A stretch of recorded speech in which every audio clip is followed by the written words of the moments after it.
Hello my sweet viewers, welcome to my channel শুভমিতার কিচেন। নতুন ভাবে নতুন স্বাদে তোমরা সবাই কেমন আছো? আশা করি সবাই ভালো আছো। আমিও কিন্তু খুব ভালো আছি। চলো আজ দেখাবো আমাদের পুকুরে কি কি মাছ ধরলাম এবং সেই মাছগুলো কেমন দেখতে এবং কত বড় হয়েছে ধরে আমরা দেখছিলাম। চলো দেখো কি কি মাছ ধরলাম, রাখলাম এবং কি কি মাছ আবার জলে ছেড়ে দিলাম সেগুলো দেখাবো, আর কিভাবে মাছগুলো কাটলাম সেগুলো সমস্ত কিছু তোমাদের সঙ্গে শেয়ার করব। চলো দেখো, একটা পড়েছে কিন্তু এটা লাইলন টেকার, একটা পোনা আর একটা বড় কিন্তু শোল মাছ পড়েছে। ওইখানে মাছগুলো খেতে কিন্তু দারুণ স্বাদ, জানো। আমি প্রথমবার আজকে মাছ কুটতে বসেছি। আগে কোনোদিন মাছ সেইভাবে কাটেনি, কেটেছি ছোটখাটো মাছ, কিন্তু এরকম বড় মাছ আগে কোনোদিন কাটেনি। আমার শাশুড়ি মা বলল আজকে কেটে দেখো কেমন লাগে বড় মাছ। চলো আজ মাছ কাটতে প্রথমবার বসলাম। এ দেখো, প্রথমে মাছের কানকোগুলোকে কেটে নিলাম, তারপরে মাছের আঁশটাই সারাতে ভুলে গেছি। তারপর আস্তে আস্তে মাছগুলো পিস পিস করে কেটে নিলাম।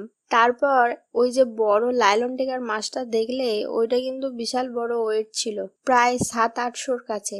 আমি তো চাগাতেই পাচ্ছিলাম না। তারপর আমি মাকে বললাম, মা তুমি কাটো। মা বলছে না না তুমি কাটো, শেখো, কবে শিখবে না হলে আর। তারপরে আমার শ্বশুর মশাইকে বললাম, বাপি চলো তুমিই কেটে দাও, আমি কিন্তু পারবো না অত বড় মাছটা কাটতে।